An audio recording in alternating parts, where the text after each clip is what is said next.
Budget को लेकर जब वित्त मंत्री निर्मला सीतारमण ने संसद में अपना पिटारा खोला तो उसमें सबसे बड़ी चमक इंफ्रास्ट्रक्चर यानी कि बुनियादी ढांचे की दिखी। 12,20,000 करोड़ रुपए का भारी भरकम पूंजीगत खर्च ये बताने के लिए काफी है कि मोदी सरकार भारत को एक सुपर फास्ट तरक्की की पटरी पर ले जाने के लिए तैयार है। और सिर्फ सड़कें और रेल ही नहीं बल्कि हर एक शहर के इंफ्रास्ट्रक्चर को मजबूत करने को लेकर सरकार की तरफ से पूरा फोकस किया गया है।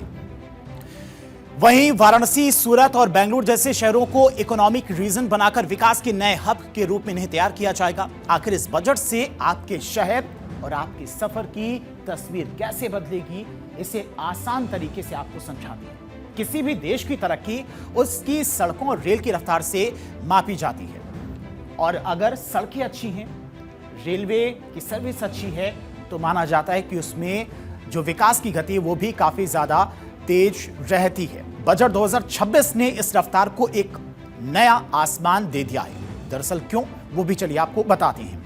रफ्तार के लिए खुला सरकार का खजाना। इंफ्रास्ट्रक्चर के विकास के लिए करीब 12.2 लाख करोड़ रुपए का रिकॉर्ड आवंटन किया गया और कुल बजट का करीब 47% हिस्सा सिर्फ रोड और रेलवे के नाम पर सरकार खर्च करेगी। यह अब तक का सबसे बड़ा बजट है। सड़क परिवहन को करीब 2.94 लाख करोड़ रुपए और रेलवे को 2.93 लाख करोड़ रुपए की सौगात दी गई है।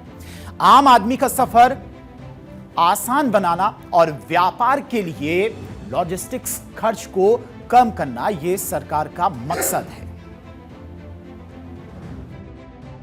City economic regions. Cities are India's engines of growth, innovation and opportunities. We shall now focus on Tier 2, Tier 3 cities and even temple towns which need modern infrastructure and basic amenities. This budget aims to further amplify the potential of cities to deliver the economic power of agglomerations by mapping city economic regions based on their specific growth drivers. An allocation of 5,000 crore per CER over 5 years is proposed.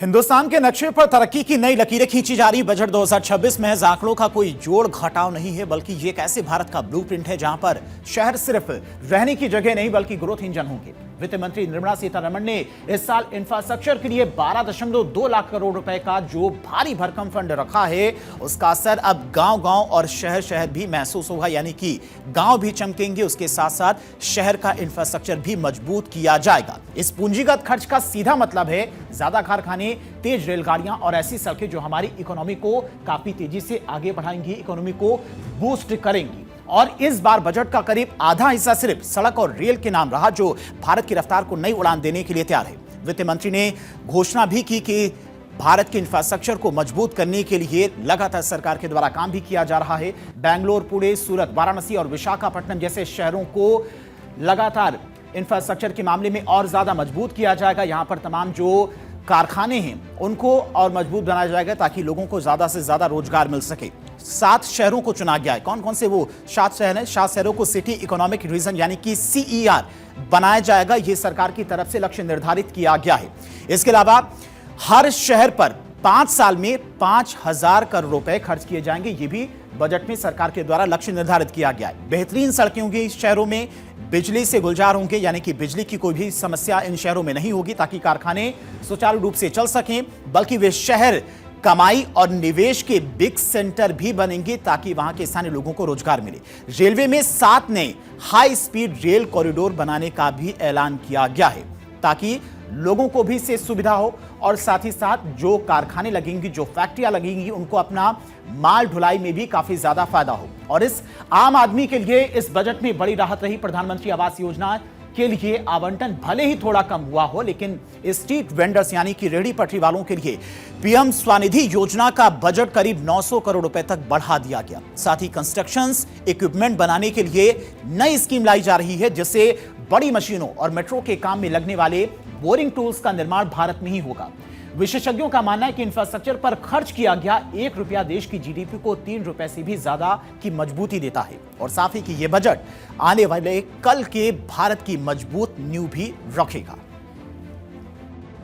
A scheme for enhancement of construction and infrastructure equipments will be introduced to strengthen domestic manufacturing of high value and technologically advanced CIE.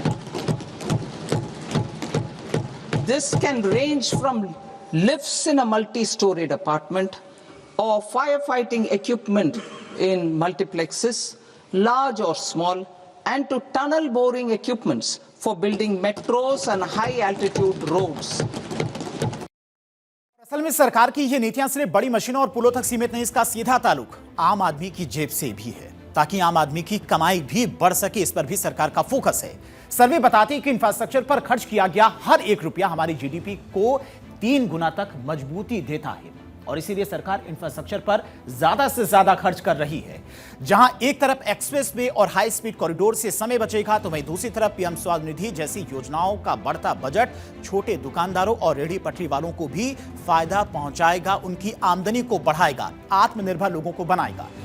कुल मिलाकर कहें तो ये budget tunnel boring मशीनों से लेकर ऊंची इमारतों के लिए लिफ्ट तक हर एक बारीक चीज को भारत में ही बनाने के लिए लोगों को निर्भर बनाएगा। इसके अलावा एक आत्मनिर्भर और आधुनिक भारत की वो तस्वीर भी दिखाएगा जिसमें रफ्तार भी होगी और हर शहरी के लिए रोजगार की नई उम्मीदें भी होंगी। और इसीलिए सरकार का इस बार जो बजट में फोकस रहा वो इंफ्रास्ट्रक्चर पर सबसे ज्यादा रहा, ताकि इंफ्रास्ट्रक्चर को मजबूत किया जाए, इकोनॉमी को बूस्ट किया जा सके।